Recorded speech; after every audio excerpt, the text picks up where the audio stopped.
Flavien, j'aimerais bien faire administratrice réseau, mais je sais pas quel parcours je pourrais faire. Tu peux faire un bac général et puis après tu pourras enchaîner pour une école d'ingénieur, pour un bac plus 5. Oh, ça fait beaucoup école d'ingénieur, et puis t'as pas autre chose? Sinon tu peux faire un bac STI 2D ou après tirer en BUT et après tu pourrais éventuellement aller faire un master. Oh, c'est mieux, c'est ce que t'as fait toi? Non, moi j'ai fait un bac pro SL ou après on peut aller vers un BTS SEO voire SL, une licence pro et puis on peut aller éventuellement vers un master aussi. Et pourquoi t'as pris bac pro SN et puis pas STI 2D? Parce qu'en bac pro, on a des stages de 22 semaines où on peut vraiment avoir une expérience professionnelle. Oh, c'est cool. Alors, je suis Michael Doussouarn, je suis le responsable du système d'information de l'ensemble scolaire Saint-Joseph. Quelles sont les tâches que vous pouvez réaliser dans votre métier par exemple?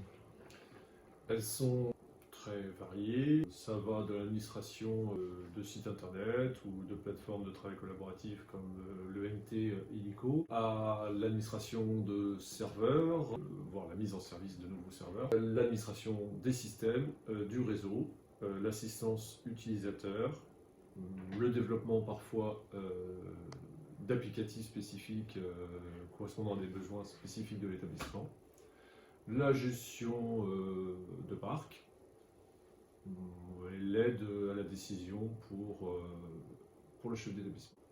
D'accord. Une question un peu personnelle, est-ce que vous vous plaisez dans votre métier aujourd'hui? Oui, tout à fait. J'ai un poste à responsabilité, donc avec des devoirs importants, mais aussi un poste avec une grande liberté d'action.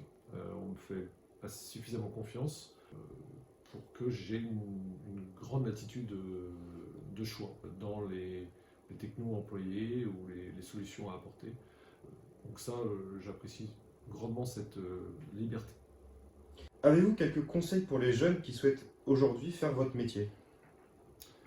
Mon conseil principal, ce serait de ne pas se limiter à ce qu'on apprend dans le cursus de formation. Vraiment d'explorer par soi-même un petit peu tous les univers liés à l'informatique, déjà pour voir ce qui intéresse, et puis aussi pour gagner en compétences vis-à-vis de la formation de base, qui pour moi, dans tous les cas, ne pourra jamais être une formation exhaustive, mais toujours une formation de base. D'accord. Et une dernière question, est-ce qu'aujourd'hui c'est un métier qui recrute? Oui, c'est un métier qui recrute. On a besoin d'informaticiens aujourd'hui, donc pour moi c'est un métier qui recrute.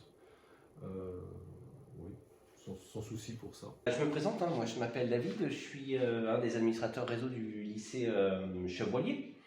Et donc à ce titre, on souhaitait présenter une petite expérience qui découle un peu du travail qu'on fait au quotidien sur l'administration du réseau informatique.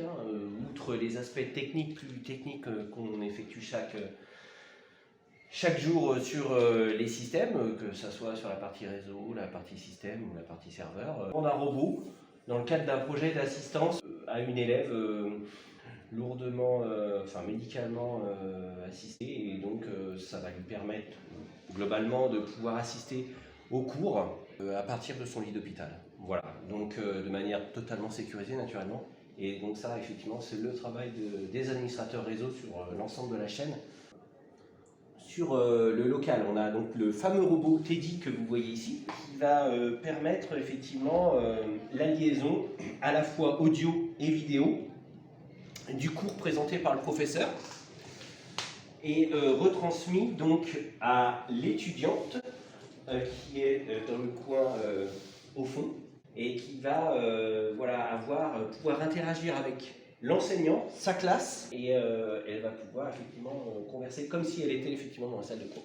Il a fallu sécuriser toute la chaîne, toute la liaison informatique de l'établissement jusqu'à l'hôpital.